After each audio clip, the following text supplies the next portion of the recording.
Ito maganda pag-usapan natin. So, welcome po ulit. Dito kami ngayon sa Master Garage Cavite.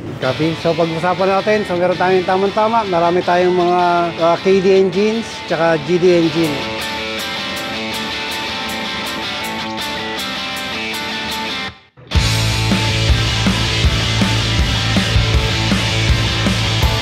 Magandang hapon sa inyo lahat. So, ito po yung mga dinidiscuss natin. Okay, copy? Bakit sadyang malayo yung wear and tear ng Master Garage kumpara doon sa manual? So, kung kayo po ay sadyang nasa Pilipinas lang, maaaring yung maunawaan, maaaring hindi. Yung mga kababayan natin na nag-abroad, maaaring malaman nila, maaaring hindi. So, para sa lahat. Kasi, Pops, doon mo may kukumpara yung environment nila kumpara dito sa Pilipinas. May mga bansang sobrang alikabok, kagaya ng UAE, Gulf. Yan, Gulf na lang, to be exact, kasi disyerto. Meron ding mga city na hindi malikabok, kagaya ng Japan. Kaya kung nakapunta ka ng Japan, maunawa mo yan. Kaya magkaiba na naman ang environment ng dalawa. Kaya pagdating dito sa Pilipinas, meron tayong weather na tag-ulan, meron tayong weather na tag-init. So pag nagtag-ulan, wala malikabok, pero maputik. Pagkatapos po ng maputik, umaraw, alikabok naman.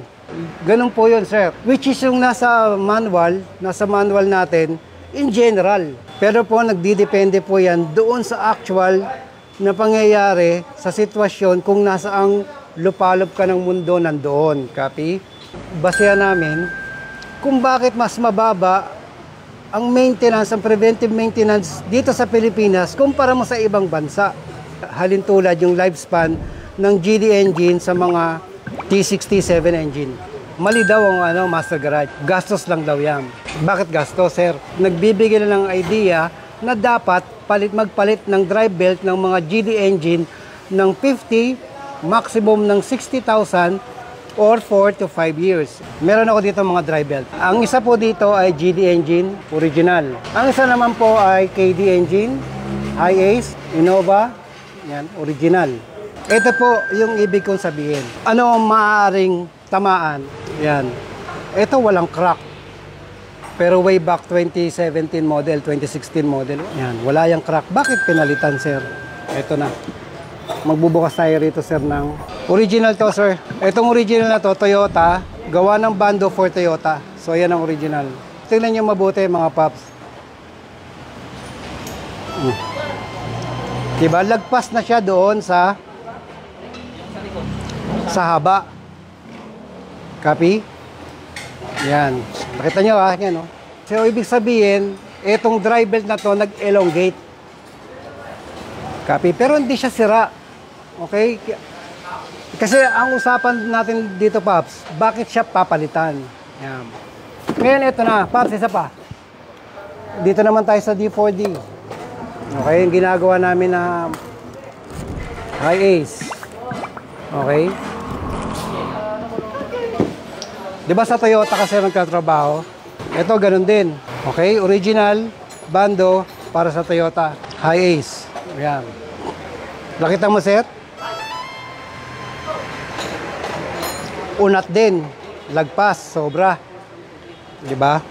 Ngayon, bakit siya papalitan kung hindi pa naman bitak? Kasi po, ang sisirain po niyan yung mga bearing. Kaya nga po issue yan dito sa mga GD engine. Eh, diba, mekaniko ka, sabi mo, sir. Okay?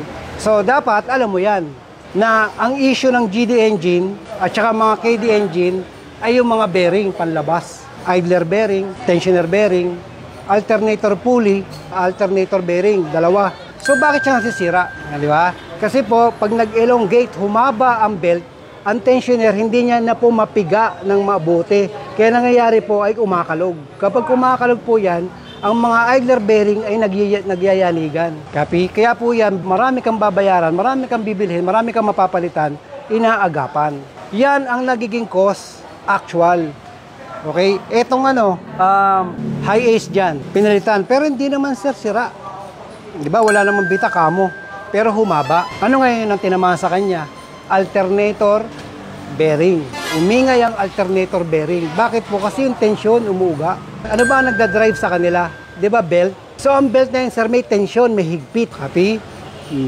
Magtataka ka sa GD engine, 4 na taon, 3 taon, 5 taon, bakit nagkakalugan yung mga bearing? Kaya pinapaliwanag po yan through experience. Ano na nangyayari sa makina ng mga GD engine? Kasama mo na, sir, yung mga Ford Ranger.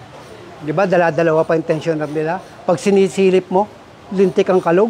Yan ang nagiging question, sir. Kung bakit kumakalog yung mga bearing ng mga GD engine. Pag humaba ang drive belt, nahihirapan na po yung auto tensioner niya na pigain. So, nangyayari, sir, gumaganyan. Makalog. Okay? Kaya sabi mo, hindi naman 50,000. 60,000, bago pa yan, kasarapan pa yan. Ilan taon na po ba yun, sir? 4 na taon?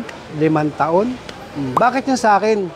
Hindi pa naman nagaganyan sa inyo. Pag di pa kayo inabot. Ang laki na ng tinakbo ko. Paano araw-araw kayong takbo? Paano yung mga hindi araw-araw tumatakbo? Paano yung mga laging nasa traffic? Yan. Ito po yung sabi ko sa inyo na kasi hindi na i-consider yung mga running hours. Tingin lang tayo ng tingin doon sa odometer. Yan. Kaya tinan nyo, Pops, yung mga taxi dito sa Pilipinas, o yung ibang mga merong Vios. Yan ang pangkaraniwan na pinantataxi, yung mga ganyan. Di ba, lintik sila mag-oil sludge? Bakit? Ang sabi kasi, palitan ng ganito katagal. Ang problema nga, ganun kahaba ang tinakbo. Yung running hours na tumatakbo, ang makina mo ng 2 oras ka, 1 oras sa traffic na tumatakbo, hindi counted. Kaya nag-oil sludge. Yung mga pinapakita po ng Master Garage dito, ito po yung mga actual. Copy. Nasa sa inyo naman yan eh. Kaya nga po, hindi ko kayo pinupush na gawin. Nag-share lang po ako ng idea base dito sa mga na-experience namin araw-araw. Ikaw naman ang matutuwa or magsasuffer niyan at the end. Kung ano naman yung mga dapat mo sundin. Di ba? Ganun lang naman yun. Magkaiba po yung kondisyon ng bansa natin sa kondisyon ng bansa kung saan siya nagmula, kung saan siya ginawa. Kakapalang libro pag sa Europe ganito, sa US ganito, sa Asia ganito. Ayun. Kaya ginawa po yung manual as guide na pwede siyang tumakbo ng ganun. Oo nga, hindi nga yan mapuputol, sir. Haba nga naman ang buhay niya. Paano pag merong tinamaan? Batayan pwede, pero dapat doon sa realidad. Copy? Yan. Kaya ina-explain ko lang po sa inyo kung bakit bukod tangi dito sa GD engine, isama na natin yung mga Ranger at saka mga Everest na dapat 60 ang maximum, palitan nyo na po yan. Napakabihira na masira ang karamihang bearing at the same time. Pwedeng tensioner bearing muna, pwedeng idler bearing muna, pwedeng alternator bearing muna. Bakit dito, sir, sabay-sabay? Diba? Bakit siya sabay-sabay? Paano kasi, sir? Merong nagbabibrate sa kanya. Meron sa kanyang isang component na nagpapauga para masira. Happy? Yan. Ganun yan.